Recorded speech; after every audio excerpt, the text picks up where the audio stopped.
अच्छा स्वामी जी, देखिए मानसून में तला भुना हुआ जो खाना है और इस बदलते मौसम का जो असर है सबसे पहले डाइजेस्टिव सिस्टम पर ही पड़ता है। और वैसे ही देश में 100 में से 99 लोग ऐसे हैं स्वामी जी जो गैस, एसिडिटी, इंडाइजेशन से परेशान हैं। और तभी आज का जो हमारा मिशन है, इस प्रोग्राम का मकसद है कि लोगों के हाजमे को दुरुस्त करवाया जाए। तो योगाभ्यास के साथ साथ स्वामी जी ज़रा ये समझाइए कि इस मौसम में लोगों को क्या क्या करना है और क्या क्या नहीं करना है। हाँ, ये ज़रूर बताते हैं। एक तो बरसात के मौसम में दही, छाछ, दही का प्रयोग, छाछ का प्रयोग बरसात के मौसम में नहीं करना। इससे कफ दोष बढ़ेगा, इससे वात दोष बढ़ेगा, इससे आपके पेट के अंदर अनहेल्दी बैक्टीरिया, वायरस बढ़ जाएंगे और उससे आपका पूरा पाचन तंत्र ध्वस्त हो जाएगा। मंडूकासन, योग मुद्रासन तो अच्छे ही, अर्धमत्स्येंद्रासन, वक्रासन भी करा देते हैं। तो दूसरा, खाने के बाद चाय, कॉफ़ी और पानी जो है 1-2 घूंट गुनगुना पानी तो अच्छा रहता है।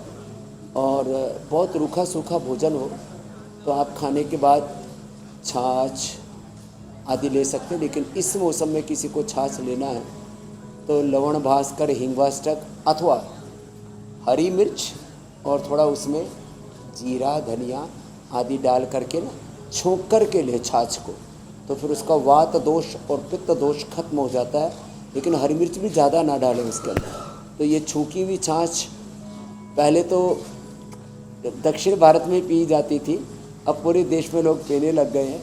उसका गजब टेस्ट है, वो अच्छी होती है। जैसे पंजाब में लस्सी, ओ हो, पहले तो छाछ, वो दही इतना जो है भारी भरकम होता है, ऊपर से उसमें भयंकर चीनी डाल करके, शरबत डाल करके जो पीते हैं ना, फिर बहुत ज़्यादा चीनी डाल करके, वो मामला ठीक नहीं है। तो इसके लिए जब ये गड़बड़ी हो जाती है तो हम प्रक्षालन कराते हैं। फिर हम मिट्टी पट्टी रखते हैं, देखो ये मिट्टी पट्टी पेट पर रखते हैं। फिर हमारे बच्चे इधर पंचकर्मा षटकर्मा का प्रदर्शन कर रहे हैं। फिर इसके लिए कुंजन क्रिया भी करते हैं, इसके लिए दंड धोती भी करते हैं, फिर वस्त्र धोती भी करते हैं। ये जो अलग अलग प्रकार के धोने वाली क्रियाएं हैं जो इधर चल रही हैं, वो भी गजब है साहब। इसके लिए फिर ज़्यादा दिक्कत हो जाती है तो फिर ये लीवर पर भी बस्ती करते, बाह्य और आंतरिक बस्ती, लीवोग्रिड, फिर वटी, और ये जो सर्वकल्प का काढ़ा है ना, और ये कायाकल्प का क्वाथ है, ये गजब है साहब। इससे एनिमा देते हैं, ये बड़ा जोरदार काम करता है।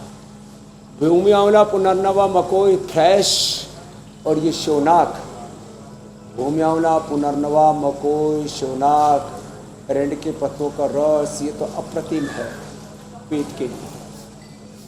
खैर,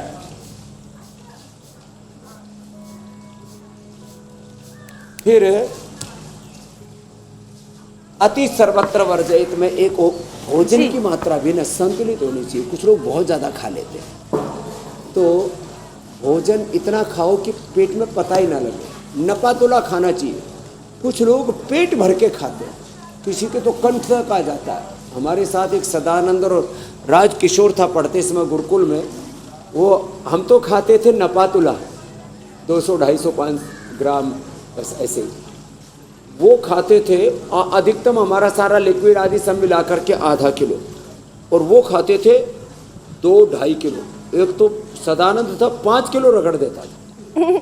लेकिन ऐसे मरियल से, सड़ियल से अब बीमार होकर के बुढ़े हो चुके। अब स्वामी जी देखिए, हमारे अब जो आधा किलो खाएगा कुल मिलाकर उसका पेट की जगह रहेगा। मुलाकात करने आ गए तो स्वामी जी आपसे मैं कह रही हूँ स्वामी जी, जो मान लीजिए आधा किलो खाएगा उसका पेट की जगह रहेगा, लेकिन जो 5-5 किलो खा लेगा उसका पेट गले तक आ जाएगा, और गले से पेट तक की जब नाप एक हो जाता है तो बड़ी मुश्किल हो जाती है।